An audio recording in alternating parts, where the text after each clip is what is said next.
Hi, hello everyone. இப்போ நம்ம fourth set of MCQsல remaining questionsலாம் என்னன்னு பார்க்க போறோம்.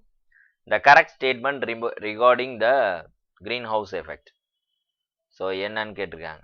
First option caused by combination of many gases caused by CO2 carbon dioxide, and third option caused by CO2 CFC, that is chlorofluorocarbon, methane and nitrogen dioxide. So various nitrogen oxides gases இது CO2 எல்லாமே காமிச்சிருக்காங்க and none of this. Let's see what about that. ஆக்சுவலாக green house கேஸஸ்னுடைய proposition தெரிஞ்சு வச்சுங்க, relative கண்ட்ரிபியூஷனு இங்கே பாருங்கள் 60% வந்து CO2. ஸோ இந்த குளோபல் வார்மிங் காரணமான க்ரீன் ஹவுஸ் கேஸஸ் என்ன அப்படின்னு பார்த்தோம்னா CO2 is the topper 60%. So first பிளேஸை யார் ஆக்குபை பண்ணுவான்னா கார்பன் டை ஆக்சைடு. ஓகேவா, நெக்ஸ்ட் பிளேஸ் யாரு அப்படின்னா மீத்தேன், நம்ம சொல்லக்கூடிய கோபார் கேஸ், அந்த இதுதான் வந்து செகண்ட் பிளேஸ் வந்து ஆக்குபை பண்ணுது. And next thing is chlorofluorocarbon. So சிஎஃப்சின்னு சொல்லக்கூடிய குளோரோஃப்ளோரோ கார்பன், தட் இஸ் 14%. இப்போ தேர்ட் 60 + 20 80 + 14 எவ்வளோ 94. ஸோ 94 வந்துருச்சு. மீதி வந்து 6% வந்து nitrogen oxide. So the fourth one is nitrogen oxide. இப்போ இந்த கம்போசிஷனை நீங்கள் கரெக்டாக தெரிஞ்சு வச்சிங்க, எவ்வளோ ரிலேட்டிவ் கண்ட்ரிபியூஷன்னு அதை வச்சு கொஷின் கேட்டுருவாங்க. சின்னதுலேருந்து பெருசு வரிசைப்படுத்து, அசெண்டிங் ஆர்டர் டிசெண்டிங் ஆர்டர், சின்னதுலேருந்து பெருசு போகிறது அசெண்டிங், டிசெண்டிங் பெருசுலேருந்து சின்னது வருது. ஸோ அந்த மாதிரி ஆர்டர் பண்ணி என்னென்ன ரிலேட்டிவ் அபண்டன்ஸை வந்து கேட்கலாம். Abundance of green house gas that affect global warming கேட்கலாம். அப்போ அது மாதிரி தெரிஞ்சு வச்சிங்க. 60% வந்து carbon di oxide, 20% methane and 14% CFC chlorofluoro carbon and 6% nitrogen oxides. So இதெல்லாம் வந்து நம்ம க்ரீன் ஹவுஸ் கேஸஸ், குளோபல் வார்மிங்க்கு காரணமான கேஸஸ். சரி, இந்த க்ரீன் ஹவுஸ் கிளாஸஸ்னோன்னு என்ன சார், என்ன மெக்கானிசம், இது எப்படி எஃபெக்ட் ஆகுது, குளோபல் வார்மிங் எப்படி நடக்குதுன்னு நீங்கள் யோசனை பண்ணுவீங்க. ஆக்சுவலாக நீங்கள் வின்டர்லாம் பார்த்தீங்கன்னா இந்த மாதிரி க்ரீன் கிளாஸஸ் வந்து யூஸ் பண்ணுறது வழக்கம். வெளிநாட்டில் அதிகமாக யூஸ் பண்ணுவாங்க. இங்கே ஒரு சில இடத்துல நம்மளால் பார்க்க முடியும். கார்டன், பொட்டானிக்கல் கார்டன், அந்த மாதிரி இடத்துலலாம் நம்மளால் பார்க்க முடியும்.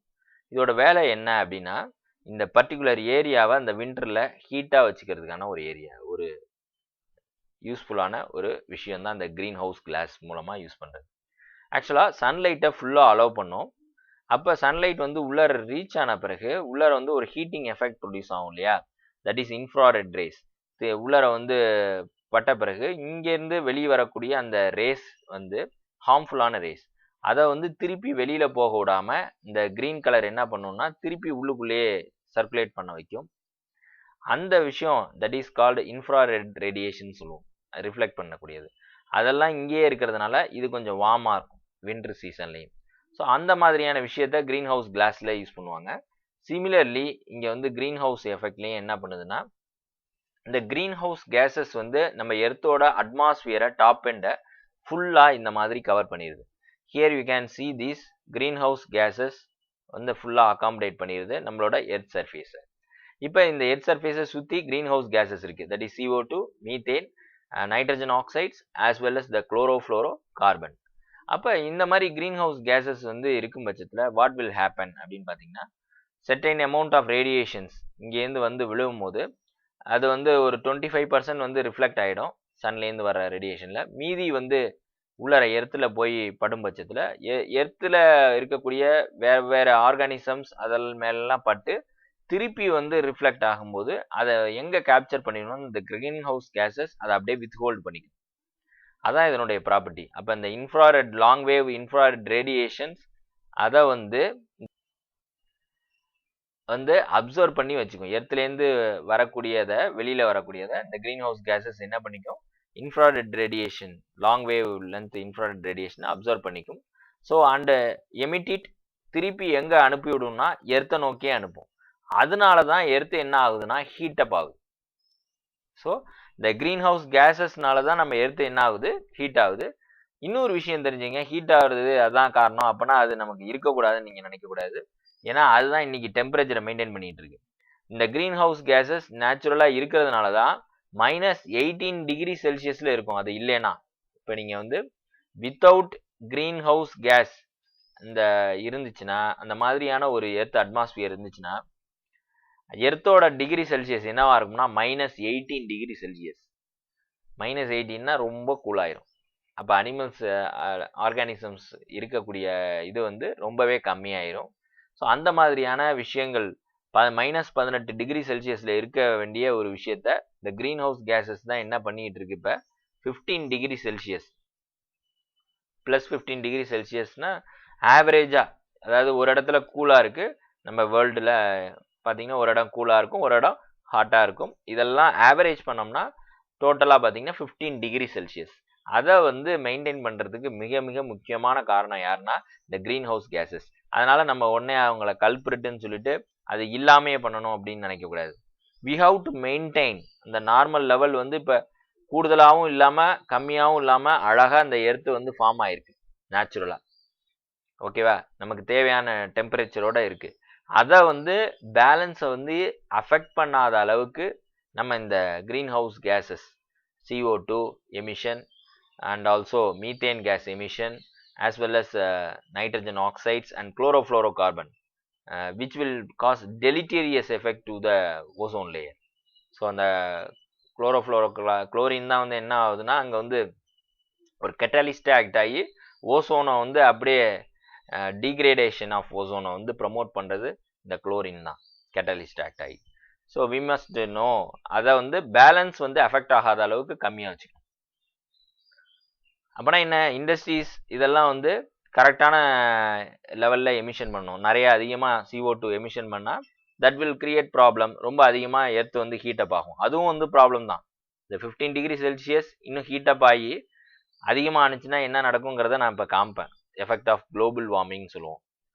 ஸோ இது நேச்சுரல் ப்ராசஸில் -18 இருக்க வேண்டிய ஒரு விஷயம் எர்த்தை வந்து +15 வந்து டிகிரி செல்சியஸில் இன்னைக்கு மெயின்டைன் பண்ணிட்டு இருக்க மிக மிக முக்கியமான ஒரு விஷயம் காரணம் யாருன்னா இந்த கிரீன் ஹவுஸ் கேசஸ். ஓகே, இப்போ இன்ஃப்ராரெட் ரேஸை வந்து திருப்பி இங்கேயே அனுப்பக்கூடிய வேலையை, எர்த்துக்கே அனுப்பக்கூடிய வேலையை கிரீன் ஹவுஸ் கேசஸ் மேலே இருந்துட்டு பண்ணிக்கிட்டு இருக்கு. அதனால தான் எர்த்து ஹீட்டப் ஆகுது அப்படிங்கிறது உங்களுக்கு தெரிஞ்சிருச்சு. எஸ், இப்போ அதிகமான கிரீன் ஹவுஸ் கேசஸ் இருக்கும் போது அதிகமான இன்ஃப்ராரெட் ரேடியேஷன் வந்து வெளியில் போகாமல் திருப்பி நமக்கு ஹீட்டப் ஆகும். அப்படி ஆகும் பட்சத்தில் இதே ட்ரெண்டிங் தான் வந்து அங்கே கிளாஸ்லேயும், க்ரீன் கிளாஸ்லேயும் நம்ம அதே மாதிரியான விஷயம் தான் இங்கேயும் நடக்கும். ஸோ இப்போ வந்து திருப்பி இங்கே ஹீட் ஆகும் பட்சத்தில் எர்த்தோட டெம்பரேச்சர் என்ன ஆகுதுன்னா இன்க்ரீஸ் ஆக ஆரம்பிக்குது. Here there is an increase in the level of greenhouse gases resulted in increased heating of earth. That is what? Global warming. இப்போ past few centuries எர்த்தோட டெம்பரேச்சர் பார்த்தீங்கன்னா 0.6 டிகிரி செல்சியஸ். அப்போ நான் 15 + 0.6 டிகிரி செல்சியஸ் வந்து increase ஆயிருக்கு. இது வந்து என்ன விளைவுகளை ஏற்படுத்தும் அப்படின்னு பாருங்க. Increasing temperature lead to deleterious effect in the environment. அதுக்கு பேர் என்ன சொல்றோம்னா கிளைமேட் சேஞ்சிலையும் எஃபெக்ட் ஆகும். That is called El Nino effect அப்படின்னு நம்ம சொல்லுவோம். ஸோ குளோபல் வார்மிங் அல்லது rise in temperature of the earth அது வந்து என்வரான்மெண்ட்டை மிகப்பெரிய லெவலில் பாதிக்கும், கிளைமேட் சேஞ்சை ஏற்படுத்தும். பார்த்தீங்கன்னா போலார் ஐஸ் கேப்ஸ்ன்னு நம்ம சொல்கிறோம் இல்லையா, அதெல்லாம் என்ன ஆரம்பிச்சிடும்னா உருக ஆரம்பிச்சிடும். ஹிமாலயன் ஸ்னோ கேப்ஸ் எல்லாமே உருகி தண்ணியாக வரும் பட்சத்தில் இங்கே கோஸ்டல் ஏரியா எல்லாம் என்ன ஆகும்னா சீ லெவல் ரைஸ் ஆக ஆரம்பிச்சிடும். அப்போ இந்த லேண்ட் ஏரியாவை அந்த சீ வந்து ஆக்குப்பை பண்ணக்கூடிய விஷயங்கள்லாம் நடக்கும். ஸோ இந்த குளோபல் வார்மிங்கை இந்த 15 டிகிரி செல்சியஸ் ஆவரேஜ்னா அதை அப்படியே மெயின்டைன் பண்ணணும். அதுக்கு இந்த கிரீன் ஹவுஸ் கேஸஸை வந்து முக்கியமாக குளோரினை வந்து அதிகமாக அங்கே போகாமல் நம்ம பார்த்துக்கணும். ஸோ அட்மாஸ்பியர், எர்த் அட்மாஸ்பியரில் CFC குளோரோஃப்ளோரோ, ஸோ இந்த குளோரோஃப்ளோரோ கார்பன் அண்டு அதிலே டெரிவேட்டிவ்ஸ்லாம் இருக்குது, ஹைட்ரோ குளோரோஃப்ளோரோ கார்பன் அப்படின்னு சொல்லிட்டு. அது இந்த குளோரின் போனாலே அது கேட்டலிஸ்ட் ஆக்ட் ஆகி ஓசோனை டிகிரேட் பண்ணிவிடும். ஸோ அந்த இதோட எமிஷனை நம்ம கண்ட்ரோலில் வச்சுக்கணும். How to control the global warming? ஒன்றும் இல்லை, இந்த CO2 அப்படிங்கிற கேஸஸை வந்து யார் அப்சர்வ் பண்ணுவா? இப்போ நீங்கள் வந்து அதிகமான CO2 நம்ம போயிட்டு நமக்கு குளோபல் வார்மிங் இன்க்ரீஸ் ஆகிட்டு நம்ம அதில் கண்ட்ரோலில் கொண்டு வரணும் அப்படின்னா ஒன்றும் இல்லை, பிளான்ட்டை அதிகப்படுத்தணும், ஃபாரஸ்ட் ஏரியாவை ஆக்குபை அதிகப்படுத்தணும். இப்போ நம்ம ரெண்டுமே ஆப்போசிட்டாக தான் பண்ணுறோம். ஃபாரஸ்ட் ஏரியாவை குறைச்சிட வேண்டியது, இண்டஸ்ட்ரியை அதிகப்படுத்திட வேண்டியது. அப்போ என்ன ஆகும்? CO2 அதிகமாக எர்த் அட்மாஸ்பியரில் இருக்கும். அப்போ அதிகமான ஹீட்டிங் எஃபெக்ட் இருக்கும். இந்த CO2வை யார் அப்சர்வ் பண்ணி உடம்புல இழுத்துக்குவா அப்படின்னு பார்த்தீங்கன்னா பிளான்ட் தான். இப்போ CO2 யூட்டிலைஸ் பண்ணி தான் உங்களுக்கு கார்போஹைட்ரேட்டை ஸ்டார்ச்சை வந்து ப்ரொடியூஸ் பண்ணும் ஃபோட்டோசிந்தசிஸ் அப்போ.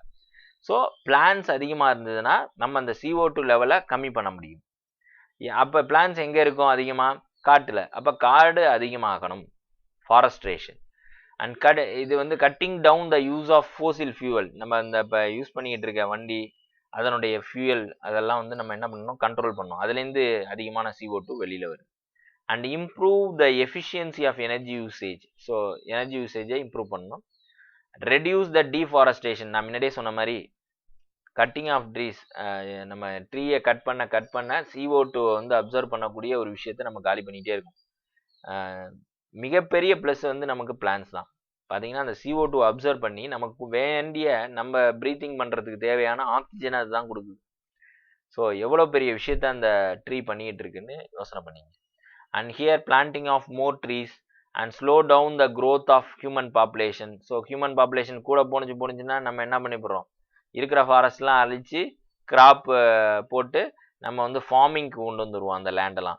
அதான் இப்போ இன்றைக்கி பெரிய ப்ராப்ளமாக உருவெடுத்திருக்கு global warming.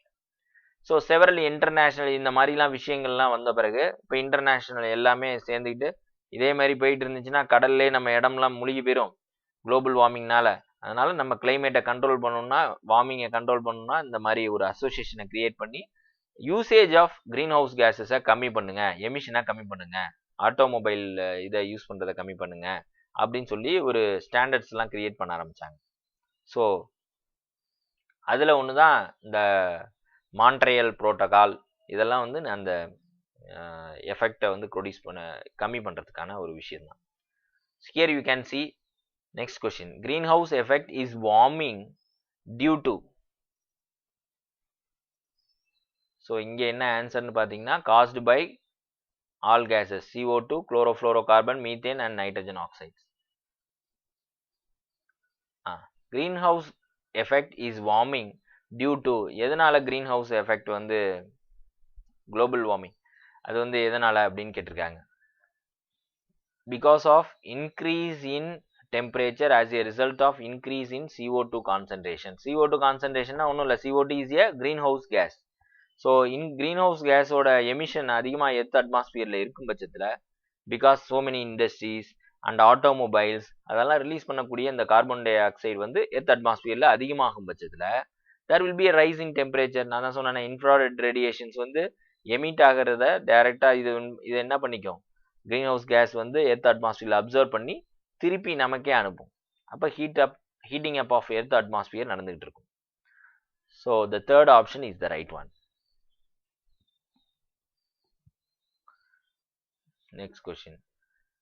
If there was no carbon dioxide in the earth atmosphere, what will happen? So temperature of earth surface க்கு என்ன நடக்கும்? நம்ம கொஞ்சம் முன்னாடி பார்த்தது தான். கிரீன் ஹவுஸ் கேஸஸை ஃபுல்லாக எடுத்துட்டா எர்த் அட்மாஸ்பியர் -18க்கு போயிடும். ஸோ நார்மலாக அது இருக்கிற வசி தான் நம்ம ஆவரேஜ் எர்த்தோட டெம்பரேச்சர் வந்து 15 டிகிரி செல்சியஸில் இருக்குது ப்ளஸ். அந்த கிரீன் ஹவுஸ் கேஸஸ் மட்டும் இல்லைன்னா it will go around -18 degree Celsius. இப்போதைக்கு எல்லாரும் வந்து இது போட்டுட்டு தான் போக முடியும், ஃபுல்லாக கோட் போட்டு. அந்த மாதிரியான ஒரு பிரச்சனை இருக்குது. Less than the present level. So 15 விட மைனஸுங்கும் போது லெஸ் தான். So the first option is the right one. Next பாருங்கள், same as the present level no. Depend on oxygen content in the atmosphere, that is also wrong. More than present level. Present level oda more than எல்லாம் வரதுக்கான வாய்ப்பு இல்லை. So you must know this. Naturally occurring phenomenon responsible for heating up of earth atmosphere and earth surface. So without greenhouse gases na chilly. Next question. The unit of ozone is. So ozone வந்து எதில் அளப்பாங்க அப்படின்னு கேட்டிருக்காங்க. ஆக்சுவலாக நம்ம ozone வந்து நம்ம பார்த்தோம் எப்படி ஃபார்ம் ஆகும்னு. பிகாஸ் ஆஃப் யூவி லைட் வந்து மாலிகுலர் ஆக்சிஜன் வந்து ஸ்ப்ளிட் ஆகி அட்டாமிக் ஆக்சிஜனாக மாறும்போது இந்த அட்டாமிக் ஆக்சிஜன் வேற ஒரு மாலிகுலர் ஆக்சிஜனோட ஜாயின் ஆகி O3 வந்து ஃபார்ம் பண்ணும் ஓசோனை. அண்ட் குளோரின் மாலிகுல் குளோரோஃப்ளோரோ கார்பனில் இருக்கக்கூடிய chlorine molecule act as a catalyst, திருப்பி ரிவர்ஸ் ப்ராசஸ் டீக்ரடேஷன் ப்ராசஸ் வந்து கேரி ஆன் பண்ணும். ஓசோன் வந்து O2+O மாறும். ஸோ இது வந்து ஒரு கண்டினியூஸான ப்ராசஸ் அப்படியே நடந்துகிட்டே இருக்கும். பேலன்ஸ்டாக நடந்துகிட்டு இருந்தா ஒன்றும் ப்ராப்ளம் இல்லை. அதிகமான குளோரினை நம்ம இது பண்ண எமிஷன் பண்ண என்ன ஆகும்னா இந்த குளோரின் வந்து அதிகமான ஓசோனை டீக்ரேட் வேகமாக பண்ண ஆரம்பிச்சிருச்சுன்னா அங்கே ஓசோன் ஹோல் வந்து ஃபார்ம் ஆக ஆரம்பிச்சிடும். சரி, இப்போ இந்த ஓசோன் யூனிட் என்ன அப்படிங்கிறத பார்க்க போகிறோம். Ozone unit is nothing but Dobson units. So fourth option is the right one. Here you can see the thickness of the ozone in a column of air from the ground towards the top of the atmosphere is measured in Dobson units. இதான் வந்து அதுக்கான answer. Let us see information about ozone. இப்போ ozone வந்து deplete ஆகுது அப்படின்னு நம்ம பார்த்துட்டு இருக்கோம்ல, ஓசோன் டெப்ளீஷன், அதாவது ஓசோன் ஃபார்மேஷனுக்கும் ஓசோன் டீக்ரடேஷனுக்கும் உள்ள பேலன்ஸ் இல்லாமல் இருக்கிறது. Here you can C UV light வந்து சன்லைட்லேருந்து ஃபாலோ ஆகும்போது நம்மளோட மாலிகுலர் ஆக்சிஜன் அட்டாமிக் ஆக்சிஜனாக உருவெடுக்குது. இந்த அட்டாமிக் ஆக்சிஜன் வந்து மாலிகுலர் ஆக்சிஜனோட ஜாயின் ஆன ஓசோன் வந்து ஃபார்ம் ஆகுது. இந்த ஓசோன்லேருந்து என்னன்னா நிறைய நம்ம ரெஃப்ரிஜிரேட்டர்ஸ் அது மாதிரி இருக்கக்கூடிய விஷயங்கள் குளோரின் அதிகமாக யூஸ் பண்ண பட்சத்தில் அது எர்த் அட்மாஸ்பியரில் ரீச் ஆகும்போது வாட் வில் கேசியஸ் ஃபார்மில் ரீச் ஆகுது. அப்போ இந்த குளோரின் வந்து எர்த் அட்மாஸ்பியர் சர்ஃபேஸை போய் ரீச் பண்ணுது. அப்போ இது என்ன ஆக்ட் ஆகும்னா this is act as a catalyst. This can act as a catalyst. So இது வந்து என்ன கெட்டாலிஸ்டாக ஆக்ட் ஆகுதுன்னா O3 டீக்ரேட் பண்ணி oxygen molecular oxygen plus atomic இதாக ரிவர்ஸ் ப்ராசஸாக இன்டியூஸ் பண்ணி விட்டுரும். ஸோ இது வந்து குளோரின் வந்து கெட்டாலிஸ்ட்டுங்கிறதுனால மேலே போனது கீழே வர்றதுக்கான வாய்ப்பே இல்லை. அங்கேயே இருந்து எல்லாத்தையும் பண்ணிக்கிட்டே இருக்கும். ஆட்டோமேட்டிக்காக டீக்ரேடேஷன் அதிகமாக இருக்கும். ப்ராப்பராக இந்த இது ப்ரொடக்ஷன் ஆஃப் O3க்கும் டீக்ரேடேஷன் ஆஃப் O3க்கும் பேலன்ஸாக இருந்துச்சுன்னா ஓசோன் ஹோல் ஃபார்மேஷன் ஆகிறதுக்கு வாய்ப்பு இல்லை. அது இல்லாமல் இருக்கும் பட்சத்தில் ஓசோன் ஹோல் வந்து ஃபார்ம் ஆகும். It will cause deleterious effect towards our organisms. இப்போ ஓசோனில் வந்து ozone is found on the upper part of the ஸ்ட்ராட்டோஸ்பியருடைய upper part and it can act as a shielding of UV radiation from the sun. So இதுதான் வந்து UV ரேடியேஷன்லேருந்து நம்மளை பாதுகாக்குது. இப்போ இந்த இதில் ஓசோன் ஹோல் உழுவுதுன்னு வச்சுங்க, இந்த இப்போ பேலன்ஸ் இல்லை ஃபார்மேஷனுக்கும் டீக்ரடேஷனுக்கும் இடையில ஒரு பேலன்ஸ் இல்லாத பட்சத்தில் ஓசோனில் ஹோல் விழுந்துருது. அப்போ அந்த ஹோல் வழியாக UV ரேடியேஷன் நம்ம மேலே படும். அப்போ லிவிங் ஆர்கானிசமில் படும் பொழுது it may induce mutation. So induce மியூட்டேஷனுங்கும் போது யுவர் DNA அதில் வந்து ப்ராப்ளம் ஏற்படும். And also various bonds which are present in the proteins அதுலேயும் வந்து பிரச்சனை ஏற்படும். So DNA and proteins of living organisms can preferentially observe the UV rays and அப்போ இதை வந்து அப்சர்வ் பண்ணும் போது என்ன நடக்கும்னா chemical bonding which are present in the DNA and proteins வந்து break down ஆகும். Let's see what are all the bondings present in DNA. Here you can see hydrogen bonds between the adenine and thymine. 18 போடுறீங்கன்னா 2 bond இருக்கும். That is called hydrogen bonds. அப்புறம் இங்கே வந்து ஒரு பாஸ்பேட்டுக்கும் அடுத்தடுத்த இங்கே இருக்கிற பேஸ்க்கும் அடுத்தடுத்த பேஸ்க்கும் இடையில இருக்கக்கூடிய பாண்ட் பாஸ்பேட் மூலமாக ஃபார்ம் ஆகும். அது பேர் நம்ம பாஸ்போ டைஎஸ்டர் பாண்டுமோ. That is actually what covalent bond. So இந்த மாதிரியான பாண்ட் வந்து டிஎன்ஏல இருக்குது. இந்த பாண்ட் வந்து பிரேக் ஆகும் பட்சத்தில் UV ரேஸ் விழுவும் பட்சத்தில் இந்த பாண்ட் பிரேக் ஆகும். அப்போ நமக்கு நிறைய மியூட்டேஷனல் சேஞ்சஸ் வந்து ஏற்படும். அப்போ ஸ்கின் கேன்சர், கண்ணு போகிறது எல்லாம் நடக்கும். முக்கியமாக இது வந்து ஸ்கின்ல விழுவும்போது ஸ்கின் கேன்சருக்கான பாசிபிலிட்டி அதிகமாக இருக்கும். ஸோ இந்த UV ரேடியேஷனை பொறுத்த வரைக்கும் A, Bன்னு பிரிப்பாங்க. இந்த B வந்து நம்ம உடம்புல மேலே வந்து ஸ்கின் மேலே விழுவும் போது it will cos skin cancer. கண்டினியூஸாக உங்கள் ஐஸும் வந்து அதுக்கு எக்ஸ்போஷர் ஆகும்போது உங்களோட கார்னியா வந்து அஃபெக்ட் ஆகிறதுக்கான வாய்ப்பு இருக்கு. Here you can see the protein bonds. ஸோ என்னென்ன ப்ரோட்டீனில் என்னென்ன பாண்ட்ஸ் இருக்குது அப்படின்னு செக் பண்ணிங்க. Hydrogen bonds are there and as well as ionic bond and then disulfide bridges, that is disulfide bond and also hydrophobic interactions and van der Waal interactions இதுவும் கூட இங்கே வந்து இருக்குது. அப்போ என்னென்ன bond 1, 2, 3, 4, 5. So 5 type of bonds வந்து புரோட்டீன்ல இருக்கு and DNA ல covalent phosphodiester bond and then hydrogen bonds. So here you can see the ionic bond formation between the amino acids, amine groupக்கும் carboxylic acid க்கு இடையில ஃபார்ம் ஆகிறது plus minus. So அது supraionic form அப்படின்னு நம்ம சொல்லுவோம். Okay. And then also disulfide bridges. So disulfide bond உள்ள amino acids நிறைய இருக்கு. Hydrogen bondsம் அதுல ஃபார்ம் ஆகுது. Hydrophobic and van der Waals interaction also there. So இதுல வந்து நிறைய டைப் ஆஃப் பாண்ட்ஸ் வந்து இருக்கு. அது மேல இந்த யூவி ரேஸ் ஃபால் ஆகும்போது புரோட்டீனோட ஃபங்க்ஷனை பெர்ஃபார்ம் பண்ண முடியாம அவங்களுக்கு டிசீஸ் வர்றதுக்கான வாய்ப்பு அதிகமா இருக்கு. ஸோ இந்த மாதிரி தான் டிஎன்ஏ as well as புரோட்டீன்ல யூவி ரேஸ் வந்து இன்சிடென்ட் ஆகும்போது டெலிட்டேரியஸ் எஃபெக்டை கொடுக்கும்.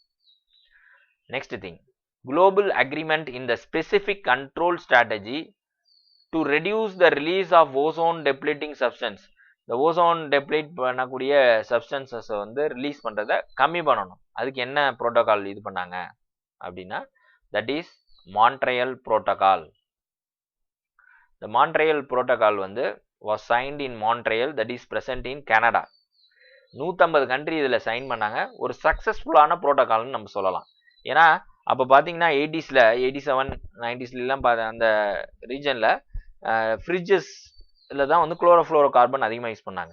அப்போ யூஸ் ஆஃப் குளோரோஃப்ளோரோ கார்பனை குறைக்கணும் அப்படின்னு சொல்லி 87 கொண்டு வந்தோடனே இந்த 150 கண்ட்ரிலையும் எல்லாம் அவங்களோட ஃப்ரிட்ஜஸில் வந்து சிஎஃப்சியை வந்து கம்மி பண்ண சொல்லி எல்லாருக்கும் இன்ஸ்ட்ரக்ஷன் கொடுத்தாங்க. ஸோ அது வந்து நல்லாவே ஒர்க் அவுட் ஆனிச்சு. பாசிட்டிவ் ரிசல்ட்டை உங்களால் பார்க்க முடிஞ்சிச்சு ஒரு செர்டைன் நம்பர் ஆஃப் இயர்ஸ்க்கு அப்புறம். The aim was to protect the ozone layer in the stratosphere by decreasing the use of ozone depleting substances like especially chlorofluorocarbon. So அதை கேஷியஸ் ஃபார்மில் இந்த மாதிரி யூஸ் பண்ணுறதை அவாய்ட் பண்ண ஆரம்பித்தாங்க. இப்போ நல்லாவே ரிசல்ட் வந்து வந்துட்டு இருக்கு. Another one is call Kyoto protocol. நம்ம பார்த்தோம்ல ஆப்ஷனில், அதில் என்னன்னா United Nation framework convention. இது வந்து ஜப்பானில் நடந்தது. கொயட்டோ வந்து ஜப்பானில் இருக்குது. அங்கே வந்து United Nation framework convention on climate change. So இந்த மாதிரி பிரச்சனை வரும்போது கிளைமேட் சேஞ்ச் ஏற்படுதுல, அதை கண்ட்ரோல் பண்ணுற விதமாக இவங்க ஒரு ப்ரோட்டோகால் வகுத்தாங்க. இதன்படி குளோபல் வார்மிங்கை கண்ட்ரோல் பண்ணுறது, க்ரீன் ஹவுஸ் கேஸ் கான்சன்ட்ரேஷன் இந்த அட்மாஸ்பியரை ஒரு லெவல்குள்ளே மெயின்டைன் பண்ணி, டேஞ்சரஸ் ஆந்த்ரோபோஜெனிக் ஹியூமன் ஆக்டிவிட்டினால இருக்கிறத ஆந்த்ரோபோஜெனிக் இன்டர்ஃபரன்ஸ் சொல்லுவோம். So human made interference with the climate சிஸ்டத்தை நம்ம ப்ரிவென்ட் பண்ணணும். அப்போ அந்த க்ரீன் ஹவுஸ் கேஸ் அதிகமாக யூஸ் பண்ணி வெளியில் வர்றதை நம்ம கம்மி பண்ணணும். அப்போ தான் நம்ம கிளைமேட் சேஞ்சை பாதுகாக்க முடியும்ட்டு இந்த ஒரு ப்ரோட்டோகால் வந்து கொண்டு வந்தாங்க. So this is also play a very important role. இதில் வந்து carbon dioxide, methane, nitrous oxide, hydrofluorocarbon, perfluorocarbon and also sulphur hexafluoride, இந்த கேஸஸ் 6 க்ரீன் ஹவுஸ் கேஸஸ் இது எல்லாத்தையும் வந்து என்ன பண்ணியிருக்காங்கன்னா லிஸ்ட் பண்ணி இதெல்லாம் கண்ட்ரோல் பண்ணுறதுக்கு நம்ம மெஷர் எடுக்கணும். ஸோ ஆக்சுவலாக வந்து மான்ட்ரியல் ப்ரோட்டோகால் 87 வந்தது, கொயட்டோ ப்ரோட்டோகால் 92, அதுக்கப்புறம் 2012 வந்து இது பண்ணியிருக்காங்க. இதோட மெயின் தீம் என்னன்னா கிளைமேட் கண்ட்ரோல். அது 87 ஃபர்ஸ்ட் குளோரோஃப்ளோரோ கார்பனை கண்ட்ரோல் பண்ணி ஆகணும்னு ஃபர்ஸ்ட் கொண்டு வந்தது.